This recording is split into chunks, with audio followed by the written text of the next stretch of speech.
Meet Billy. He presses pause, sits back in his chair, and lets out a huge exhale. He just watched a recording of a one-on-one with his senior manager, Melissa. He's been recording these one-on-ones as a means to help him determine how he can get better. And what he watched made him cringe.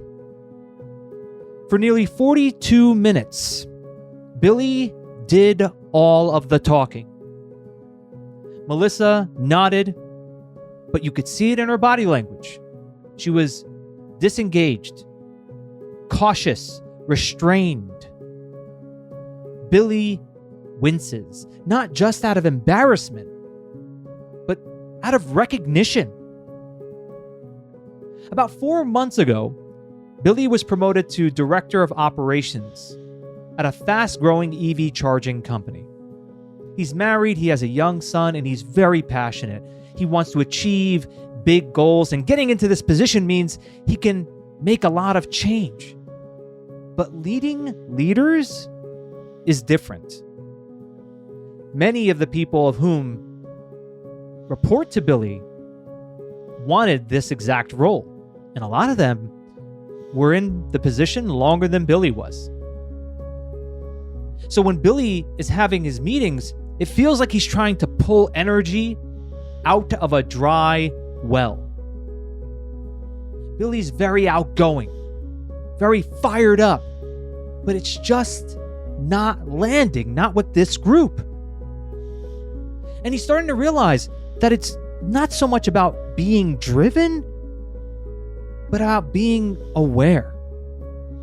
Billy wants more than just results. He wants to build trust. He wants to create a space for people. He wants to build culture. But he just doesn't know how. At least not yet. Today, I'm speaking with Nicole Lipkin, organizational psychologist, executive coach, and CEO of Equilibria Leadership Consulting. With over 17 years of helping leaders to cultivate emotional intelligence, improve decision-making, and strengthen team dynamics, she brings the science of human behavior into the heart of leadership. And I'm excited to hear how she would advise someone like Billy, someone who has a lot of passion, someone who's really driven and really fired up, how to help this person lead with more than just energy, but with intention, and to effectively impact other leaders. My name is Jay Abbasi, and welcome to Unstuck. Real people, real stories, real solutions. While the details are changed to protect anonymity, what you just heard is based on a true story of challenges that come up in the real world. And we discuss how to navigate these environments with practical tips to help you get unstuck and build a more fulfilling, impactful, and balanced life and career. So Nicole, I was reading about you that at 5 years old, you were an entrepreneur. And I had to ask you about that. Tell me about your journey at 5 years old as an entrepreneur. It was a forced entrepreneurship. Oh, okay. So, forced. So my parents were school teachers in the South Bronx, and they raised us in Larchmont, New York, Westchester, New York, which is a very wealthy community. They couldn't raise us, and we were the poor kids there. They couldn't raise us on teacher salaries. So my grandfather was a jeweler. And so that was kind of that was his business. So every weekend of my life, since I can remember, we would sell jewelry at flea markets and antique shows. And so we'd work, go to school, and then weekends when every other kid was watching Saturday morning cartoons, we were working. Now, I grew up having a really good, that shaped who I am. My brother was like, that was some traumatic stuff, working so much, but it's amazing how same experience, different outcomes. But when I was 5 and my brother was 11, my parents were like, enough complaining. What business do you want to be in? And we're kids, so we're like, toys. And so they gave us $400. My dad was a math teacher. He taught us how to keep the books, and my mom was English and art. And they brought us down to Manhattan to the wholesale district. We picked out our inventory. They taught us how to do that. They taught us how to keep books. My grandfather was the world's best salesperson in the world. He taught us how to sell. My mom taught us how to market, and we were in business, and we would have to replenish our inventory, keep our books, manage our money. A bank account was open. And so I've been doing that since I was 5 years old, but working since I was younger. So it was just so much part of who I am and how I think. And this is why, when I, became an adult, I knew I was going to be the worst employee ever. Well, that's fascinating, because you were put into this environment without really, like you said, it wasn't like you consented to it. I mean, you had to agree, you're 5. But when you look back and you reflect on it, what are some of the big lessons that ended up teaching you? Like how is that still applying in your life today? I mean, look, it's incredible. And I let me give a little bit more information about my parents, and why it actually was an incredible experience. And it shaped who I am. They were the type of people, they were teachers in the South Bronx during the 70s, 80s, and 90s. And they were the ones that would go in and have breakfast with the kids who came from very broken homes and very, very tough lives. But their whole philosophy was, you can teach all you want, but if a kid's headspace is all clogged up with stuff, you can't learn. So they were there for kids to be an ear. That's what they prioritized. And they obviously brought that home to my brother and I. Their priority was, how do we build a strong foundation of social emotional skills? That was what they focused on. They knew we would be fine academically, that we were, they were building this. So to me, they put us in the deep end. We failed all the time. We screwed up. I mean, we didn't know how to run a business. We would screw up all the time. We would lose stuff, lose inventory, and they would stand by us, but it was our job to figure it out. So their whole thing, they were incredible parents. Their whole thing was about, how do we focus on building, your critical thinking? How do we focus on building your ability to communicate well? How do we focus on your ability to be accountable for when you do mess up and to ask for help when you need help? That was what they focused on. So it was actually quite fantastic, this forced entrepreneurship. It's interesting because my mom was very much they very much brought that home. And where we grew up, a lot of the parents were doctors and were lawyers in Wall Street. And these were the schools that we went to, were the schools where they did the early research on really overachieving parents and the anxiety that it can have in children, the constant drive, push, push, push. My mom was this genius. She would hold what she called boy parties, and she would invite my girlfriends over, starting in first grade, for tea and little tea sandwiches. And we would talk about boys. And we talk about our crushes and other things. And I didn't realize what she was doing until I had my own kid, but she was opening up the lines of communication for us to feel comfortable talking. And so she became that mom that everyone talked to. And I grew up in a household where I could talk about anything. I could open up about anything. And I didn't know how weird that was until I became a shrink. And my dad died when I was 12 and my mom when I was 19. My life could have been so screwed up.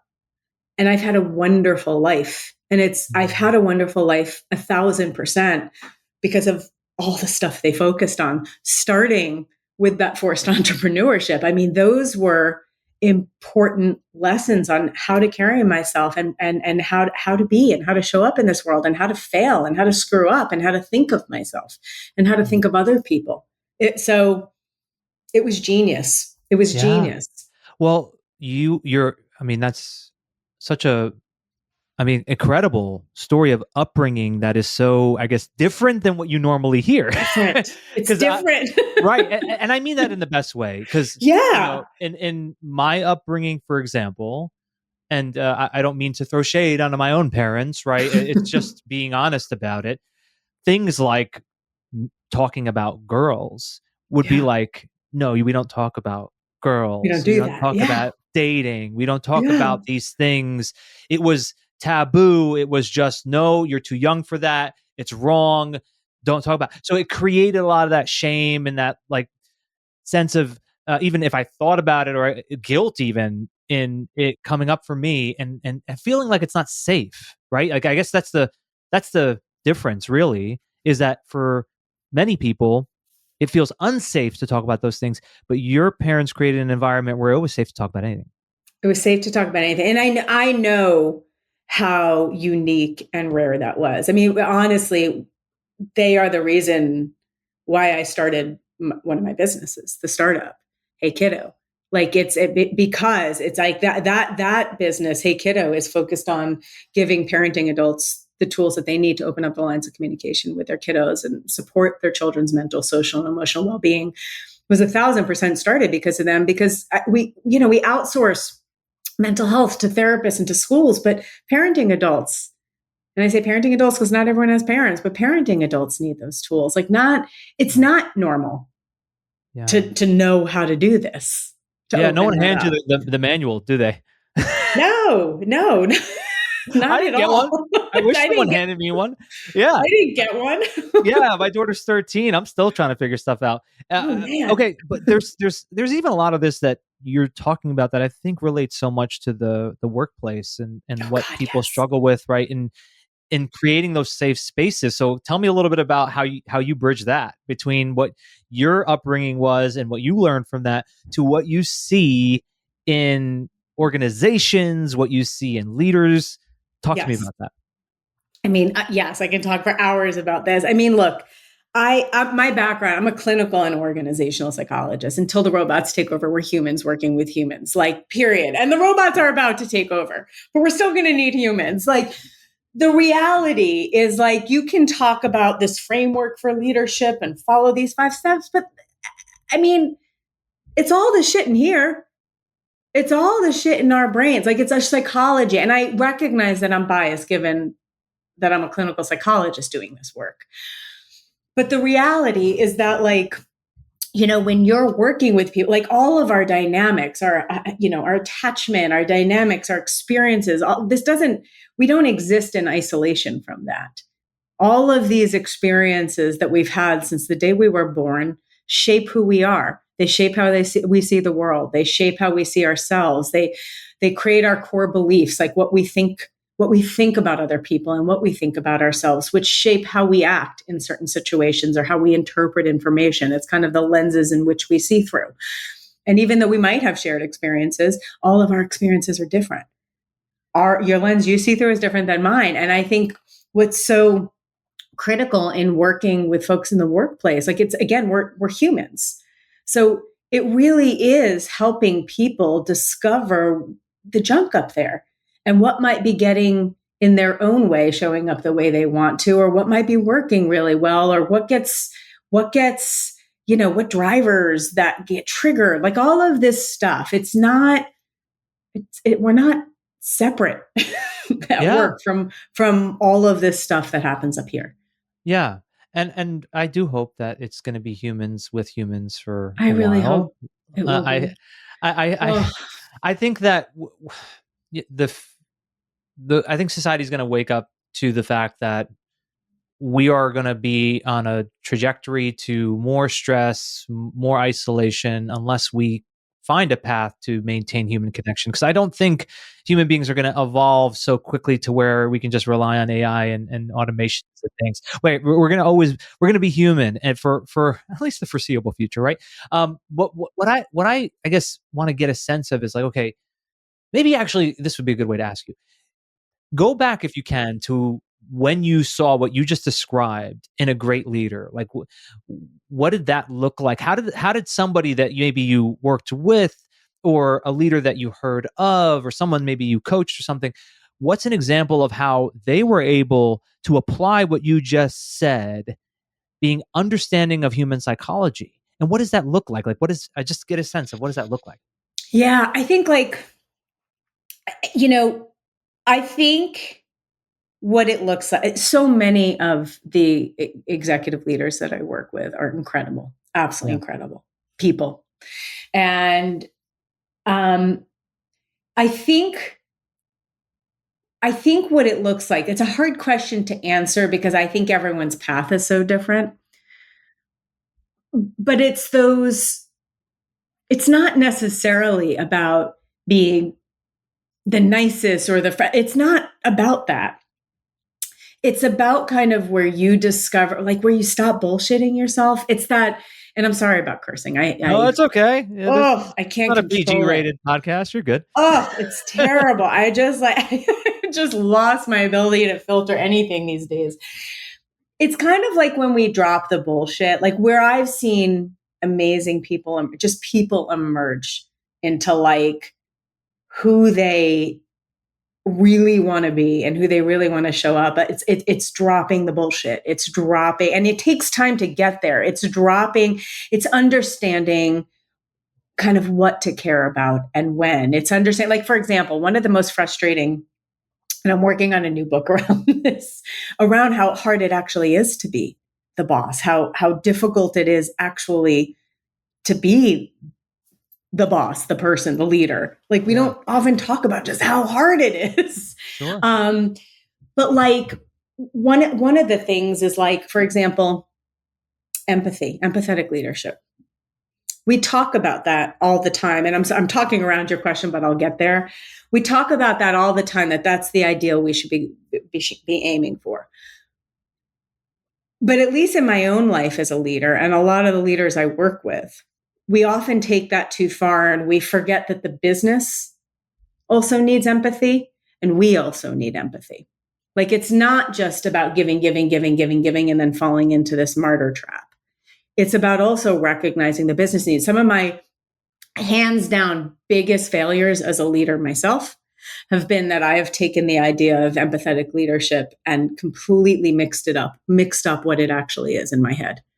And acted in a way that's irresponsible to the business and irresponsible to myself. Empathetic leadership truly is like looking at it. All parties need to be taken into consideration. And the truth is no parties are going to have a job if the business isn't cared for either. Right. You're that's really right. Hard. We start to feel like, and again, people like fall in different parts of the spectrum, but I think this is the key when you ask that. I think it's when we stop. I think it's when we break through our own narratives of what we think we're supposed to be like, because we read it somewhere or someone else is saying to do it, and we drop that crap, and we actually look at what our own capability. Like we actually break through. Like this is actually who I am. This is actually what I'm capable of. I don't need to do X, Y, Z because X, Y, Z told me this. Like it's actually recognizing how you yourself can show up at your best. And again, I know that sounds cheesy, and I'm not answering you directly, but I think a lot of it's different for different people.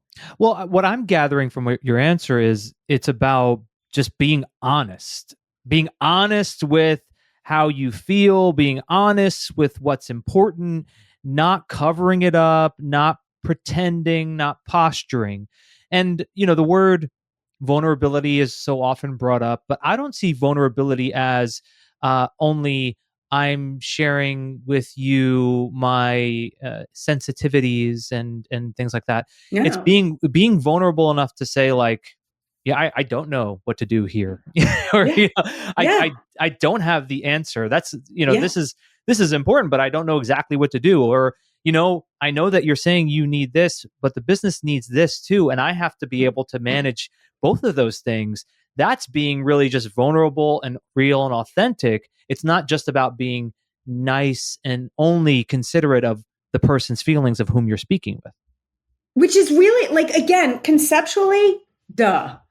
But it's really hard in practice. It is. It's really hard to look at someone that you're leading and like disappoint someone. It's not hard for everyone, but it's hard for a lot of us. And I think on the people that it's not hard for, working with the truth for them is also important. And the honesty for them is important, because I think where we get exhausted is showing up in a way like the way we think we're supposed to show up. And leadership is not for everyone. Managing people, leading people is not for everyone. But what is for everyone is self-leadership, is personal leadership, is how we carry each other. And we have at this point a moral obligation to one another to manage our shit. Yeah. Like, well, big time. Yeah, absolutely. And what I'm also when you were saying the person who it doesn't really bother them at all to disappoint you, right? They could be on the other side of the spectrum where they have no empathy and it's just like bottom line and all that. And I think we know that that's not the kind of leader that really drives good performance over the long run. That person can oftentimes fall short because they're not seeing people as people. They're just too caught in the business. So really, it's like just having a kind of a healthy balance here, right? Which is to say, like, look, I can be mindful of all the needs. There's the needs of we have to produce, right? We need to get results. The company needs to survive, otherwise we don't have a job. And yes, I want to take care of you as a human being and support your needs. And I want to take care of me and make sure that I'm not overburdening myself with all this stuff that I don't really need to be taking on right now. But you just pick something up like that other end, and you're describing two groups of people. You're describing narcissistic folks, and you're describing sociopaths, and again, different people. Sometimes they're combined, but different. Those are different personality profiles. But you also need when you're like someone who might have more of a narcissistic profile, personality disorder, or whatever it might be, and lead through that.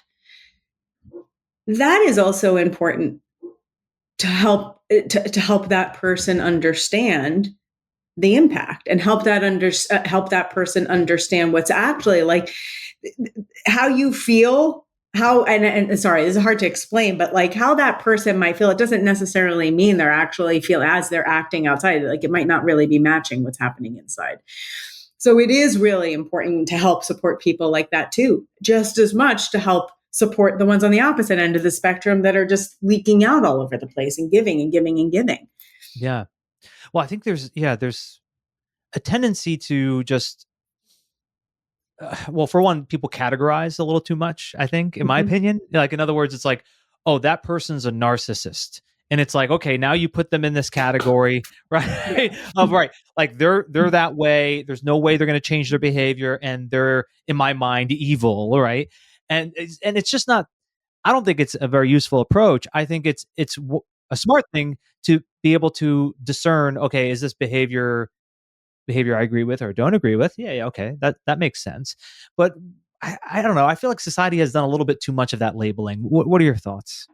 Oh yeah. Pop psychology is all over the place. Like absolutely. We love to label, we love to put people in boxes. It helps us. It helps our mind. It feels good. It helps us like group things together. And like we want to be group things together so our brains can just go take shortcuts. Absolutely. It makes total sense why we've done that. But yeah, we'll be like, but the labeling and then the dismissing, oh, this person will never change, they're a narcissist. That isn't fair, because then I wouldn't have a job.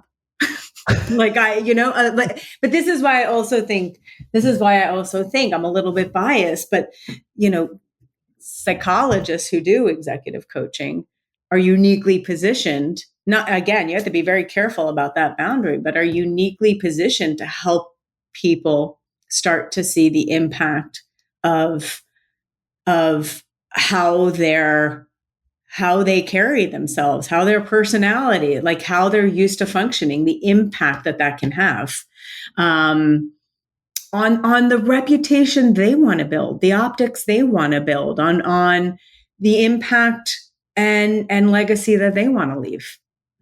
Have you ever worked with someone, Nicole, that others labeled a narcissist and seen changes in their behavior after working with them? Yes. I definitely, yes. And it was, and so it was waking them up to the impact is what you were saying. That's really what created some of the change. Yeah. It's not necessarily about yes. And you can be woken up to the impact and still not care. It's also looking at, okay, what are you trying to accomplish?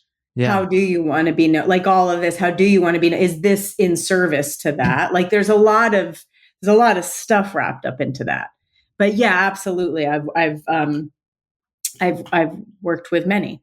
Yeah. And I think what I'm pointing to here is just for everyone who's listening, when we all have that tendency, as Nicole, you said, to categorize people and label them, it's important to take a step back and realize, no, people do change.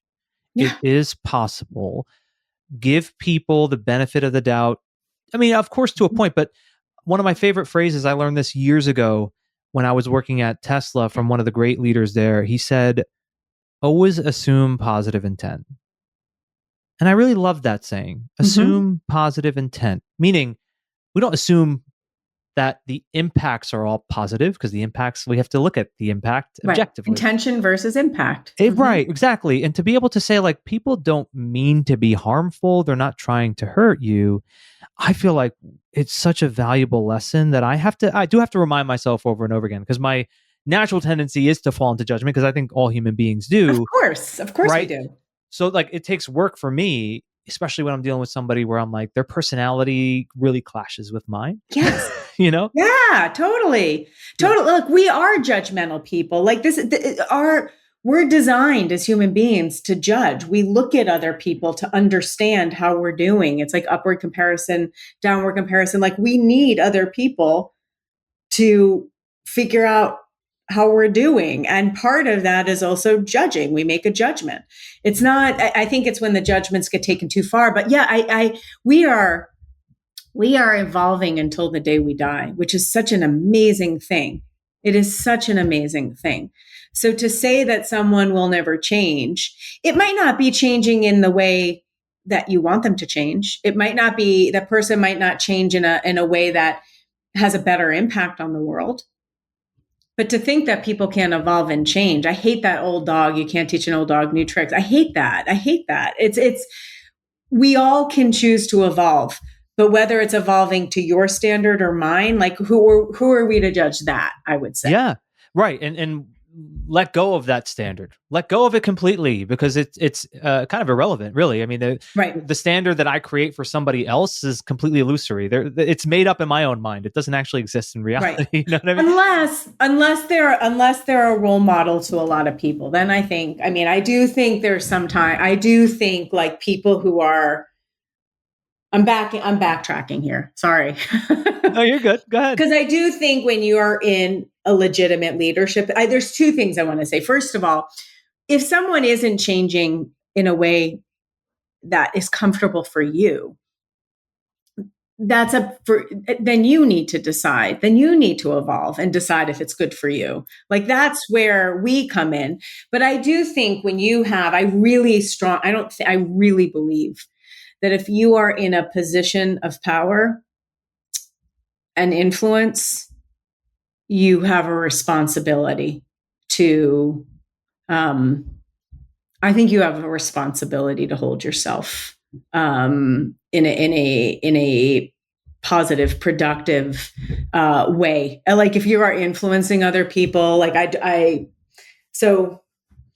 speaking over myself, but you know what I'm saying. I do. And I think what you're saying is that it is the responsibility of that leader to be at a certain standard, but it isn't someone else's responsibility. So in other words, like if I'm working for, let's say I'm under the leader, right? And I'm saying the leader should be like this, they should be like that. Okay. And I'm projecting my judgment onto them. I'm only creating some frustration within me, right? And any of my shoulds or shouldn'ts aren't really for me to be able to dictate. Like, in other words, let me rephrase that. Here's the behavior, like you said, the first part is, which is either I agree with it or I don't. Either I walk away from this role or I stay in the role. I do my best to influence up, right? But I can't take responsibility for that leader's behavior. That's on the leader. That leader has to hold themselves responsible. Whether they choose to or not is out of my control. Right. But what's in your control is trying to influence, giving feedback, like trying to do the things that you need to do. Yes. We all have that responsibility. It's a two-way street. Exactly. And to take full ownership of that is important, because so often it's like, well, they're the way they are. Like you said, can't teach an old dog new tricks. So you don't even try. But I think that it's part of being in these cultures where you should take on that ownership of attempting and giving that person all the benefit of the doubt, like we were saying before, because they may not be realizing the impact they have. And your feedback would be all the Right. difference if you just give it to them. Right. That right there, it, like, bam, like that right there is like, we assume people, like, we are so into thinking people can mind read. Like, like we're so into that. Like, I don't understand. Like, I don't know if I am someone that is, and again, this is where, again, culture really matters, creating that space where people actually feel comfortable calling, yeah, all of that stuff. But yeah, giving people the benefit of the doubt that perhaps they might not know their impact, that they maybe that assuming positive intentions and that they might not know their impact. Now, if I give you feedback that you're really abrasive with me and you're really obnoxious and mean, and I give you that feedback, and then you choose to be like, I don't care, Or get defensive. Now I have to choose whether this serves me any longer, this relationship.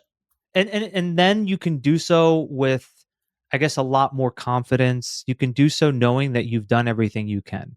I think that's the approach that we need to be taking, as not just professionals, but as human beings, as people that are right. And one thing, we can talk a little bit about Billy's story, because where I think Billy was getting caught up is that he has this natural tendency to be really energetic and outgoing, and he talks a lot, right? And he watches that one-on-one recording, and he's come to that awareness. Like you were saying before, like the person has to become aware of it. Oh my God, I'm falling into this pattern. And he wants to change, right? So like, okay, you have that natural personality of, I am someone who talks a lot. I am someone who's super energetic, but people are not connecting with it. Right? What would be some of the steps that you think someone like Billy would need to take to be able to create more connection with his team? So I think in Billy's case, a 360 would be fantastic for him. Meaning, go get the feedback. Go get the feedback. Because the other thing in Billy's case was some people wanted his role. Yeah. And we don't know how those people might be feeling, but possibly disappointed, possibly excited. We don't know how they're feeling, but there's something going on. Billy sounds like he has been coached a little bit, like to again record and watch, which is wonderful, and he's receptive to the feedback. But now he needs to probably, if he's been leading this team for a while, open up the discussion of what's working and what's not. It's like having these curious conversations, which are really hard to do. They're really, really, really hard to do. It's interesting. I think especially the more extroverted, sociable people, we tend to not pick up on the social cues sometimes of when we're shutting conversations down. I think I'm really good at this. I've always thought, like, connecting and opening up conversation and like engaging with people. And so I decided to get curious, and I asked people that work for me and with me and family members. And when I got curious, I found out that when I'm listening very hard, like when I'm listening to someone, I give them dirty looks. So imagine that for a second. Imagine your executive coach or your boss or your spouse, like giving you a dirty look when you're talking to them and they're listening to you. And it's like it's an ugly, dirty look. It's like a resting, ugly listening face. I had to get that feedback. I didn't know. I had to be open with the feedback, and then I had to choose to do something about it. That I'm sharing that story. And I have I hope psychological safety on my team, where I one of my colleagues takes pictures of me when I'm giving the looks and will send them to me, like, because it's nonverbal. I don't realize when I'm doing it. But that's like Billy. It's like he's in this position now. Being vulnerable is a really important thing. Like, I want to get better. I want to hear you. I'm working on this. So I think one of the things that would be wonderful for Billy to do is be vulnerable, like I am in coaching. I realize I'm talking a lot. I want to get better. I want this team to be strong. In order to do that, we need to break some things down. So let's do this together. Help me understand, like, and it can be a full team thing. Like, what's working well about our team? What's not working well about our team? What's working well? And then one-on-ones, like about this managerial relationship and what's not working well. What's working, like, what are the expectations? Help me understand how I can better hear you and support you. Like, that's the kind of feedback. It doesn't have to be a formal 360, but it can be a kind of an open discussion, like a curious expectation conversation of what can we do better together. And would you recommend Billy call out the fact that other people were being considered for his role and he got it? Yeah. You tell him to call it out. I in that situation, in Billy's case, yeah. Like that, I think acknowledging this was hard. It's been hard for, I don't know how the group is feeling, but I know that I wasn't the only one being considered for this. It's hard for me. I don't know how other people are feeling, but I'm very open to having this conversation. If he's and expressing how he's really feeling, if he's feeling insecure, if he's feeling bad, I don't know how Billy's feeling, but him kind of coming to terms with how he's feeling about it and then assessing the situation and seeing if it's appropriate to bring up. Yeah, there's a client that I work different. So Billy's story is based off of someone, but this is actually a different person where this was the exact situation that they were in, where they got a role and they're now managing a few people that were being interviewed for the role. And just as you were saying that, I remembered, because this was maybe 2 years ago, I remember the coaching I gave that person. And I gave the exact coaching that you gave, which is just to have it, just go right into it. Don't hide it. Don't suppress it. Don't pretend. It's obviously on their minds. How can it not be on their minds, right? Yes. And it might not be, and it might be like, again, people need to use their judgment. Like, I don't know if that would be the first conversation, but it has to happen eventually. Like, it has to happen eventually. And I think that, when I think there's this myth. I remember during COVID, the executives and the CEOs that I was working with, this idea that you had to be so calm, cool, and collected. And the truth is that actually, like, I found that a lot of my coaching was like unlearning that, because it actually makes people feel weird. When you're so calm, cool, and collected and the world's blowing up. Yeah. Stop. So that's always a like measuring stick I try to use. Like, if there's something super awkward going on in the team, like you being hired and the other people not. Yeah. Like, you acting like it didn't happen makes it weird. You're so right. I was reminded as you were describing that of this quick story. So I worked with a leader at Tesla who he was one of the best, but he was always very calm, collected, stoic personality, very analytical mind. Mm-hmm. And I was with him on the day where they announced that all Tesla stores were closing and all sales were moving online when none of us had been told. We found out the way the entire world found out through like a tweet. Okay. And so, so I'm with him, and what I really appreciated was that calm, collected version of him kind of changed to just be like, this is hard. This sucks. And he was just so real about it. Like, he was just like, look, let's not like sugarcoat this. This is tough. And I saw the humanity in him. I saw him getting upset. I saw him getting frustrated. He didn't try to hide it. He didn't try to put on a mask to show I'm okay throughout this turmoil. He was like, no, this sucks. Let's go get a drink because this is hard. That's the honesty part. Like, that is what like people don't forget. And I love that. Like, I love that. And again, not to dig in and like talk about those are like that kind of behavior to let every employee know via a tweet.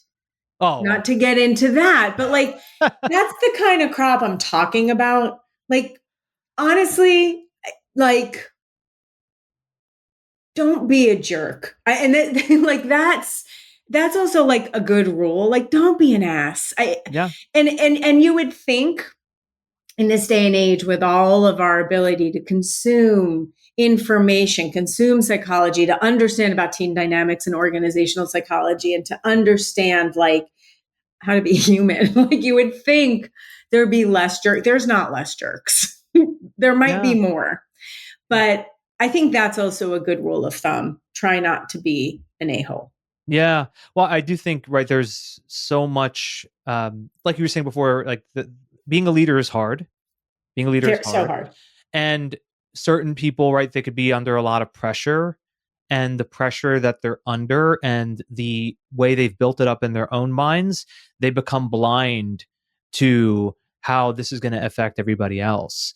Yeah. And I'm not saying that's an excuse for it. I just think it's an honest inventory of, I think, what you see in leaders in these kind of positions, which is like, they just haven't even thought through it. They're just like, oh my God, like the stakeholders, the shareholders, these people, I got to like pressure from everywhere. Right. And it's like, make this decision, go. And the implications of that haven't really been considered. But I do think that the best leaders are the ones that bring that implication to the forefront and say, let's start here, then decide on strategy, execution, right, and all of that. Or if you have to, like, let's say you have to send it out via tweet. Like, let's say that is your only option. I don't know when that would be, but let's say it was. Right. Like, you do a really freaking good job acknowledging this sucks. Right. I'm coming around. I'm coming around. I will be there. Like you do, you figure out a way to be like, I'm coming. I'm sure. This and you acknowledge like your boss did. He acknowledged how much it sucked.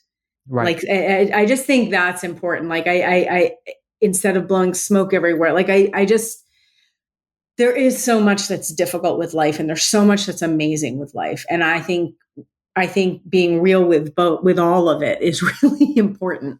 It's just really important. It's that honesty we're talking about. Yeah. Yeah. And I do think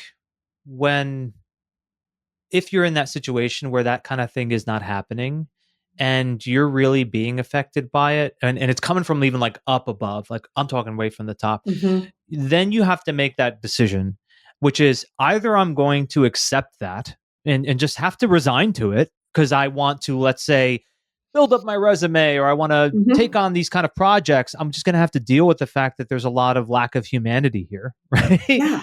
Or you're in a season of life where you're like, I'm no longer going to take that, then make a decision to move on. I do think that too often people get caught in this limbo, Nicole, where it's like, of course. Like, I'm upset about this, but I am just going to have to live with my resentment and stay here.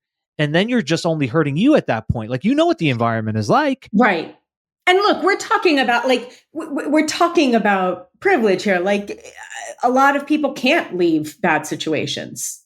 That's true. They need the paycheck. So like, there's a lot of different reasons, but I think whatever, like when you have to, I think what's interesting, it's our psychological biases playing tricks on us. We all have psychological biases running at any given time. I'm not talking about unconscious bias. I'm talking about like status quo bias. I'm talking about sunk cost bias, loss aversion, like all the biases that are always at play in our decision making.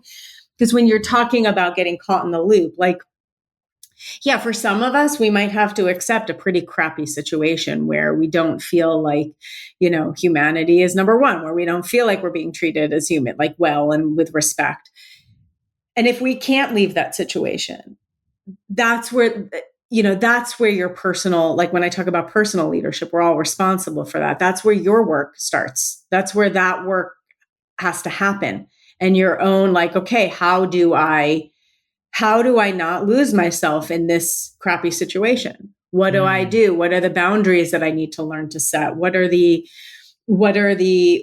the thought process that I need to kind of enact in order to not hurt myself, to not like get overly stressed, disappointed, like live in anger and all of that. Like, that's where our work starts there. Like, that's what I'm saying. Like, I think all of us have that.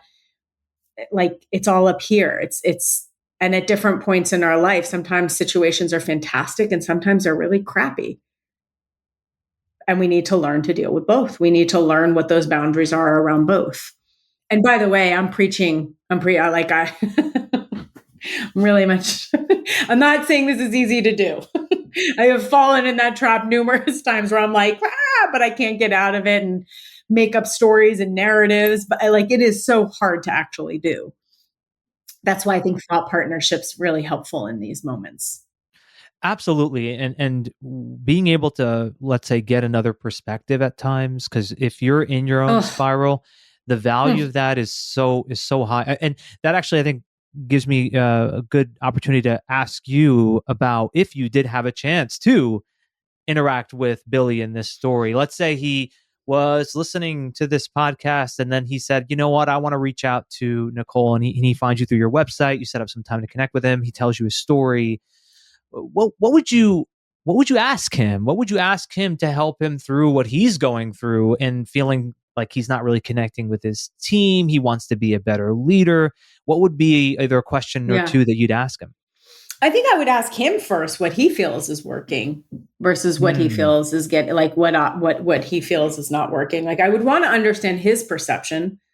And I'd want to understand from him, what are his ultimate, and I know this kind of sounds like very vanilla here, but what are his ultimate goals? How does he want to be? How does he want to show up regardless of everyone else? What does he want to be known for?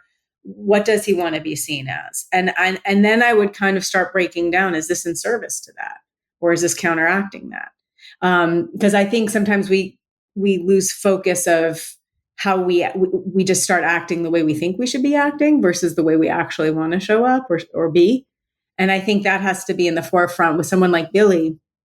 I think it has to be in the forefront of his mind as he starts navigating this.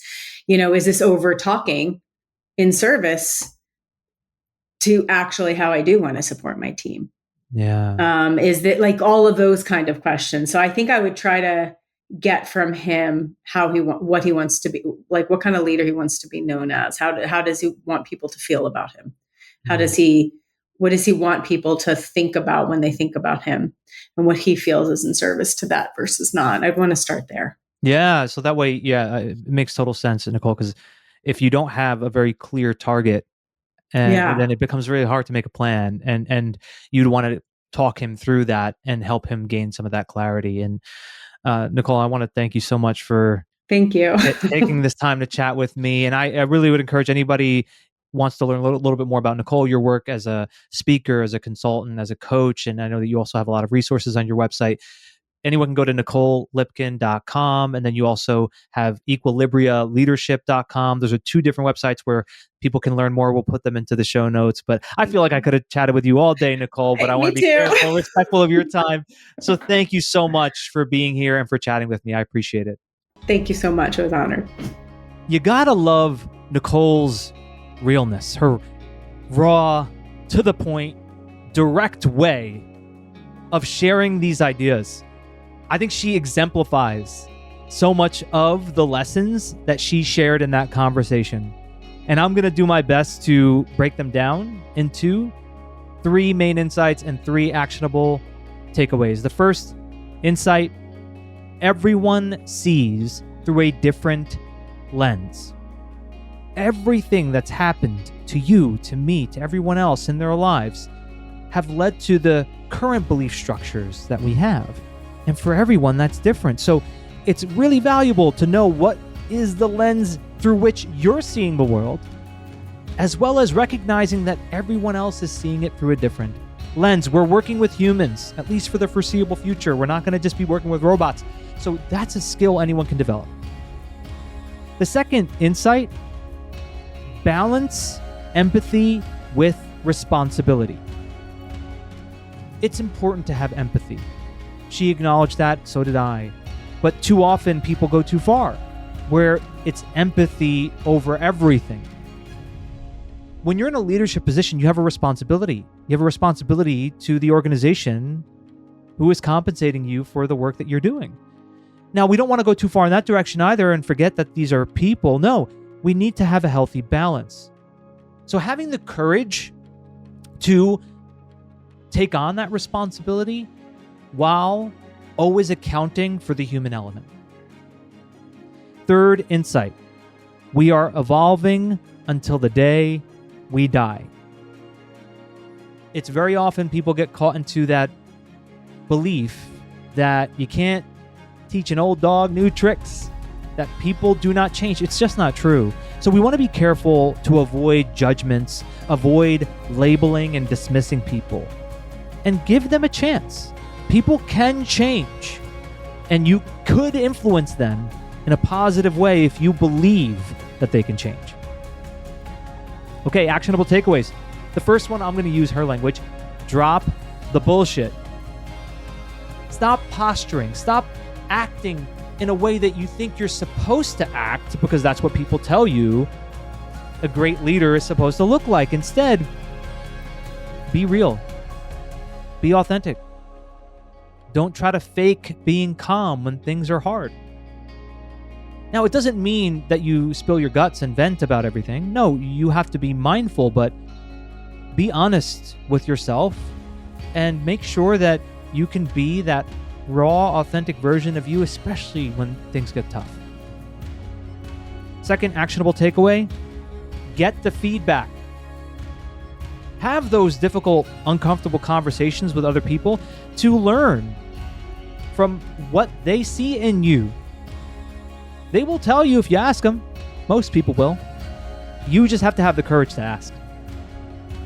And the third actionable takeaway, the question, what kind of leader do you want to be known as? When people are speaking about you, what do you want them to say? By being able to answer that question, you can begin with the end in mind and be able to say, this is what I really want to embody as a leader. And now you have something to work towards, because otherwise you're just trying to figure it out as you go and you don't have a real target set. So really get a sense of what is the type of leader that you want to be known as. Join us on Friday. I'm going to dive into a story of how I asked for feedback from my team, what that feedback was, and how incredibly helpful it was for me as a leader, how I learned from it, what it taught me. I think that it's a very uncomfortable thing to do, to ask for that feedback. So I'm going to walk you through, 1, how do you go ahead and ask? And 2, how do you receive it? And then 3, how do you apply it? How do you apply the feedback that you receive in a way that will help you to improve as a leader? So until next time, thank you so much for listening.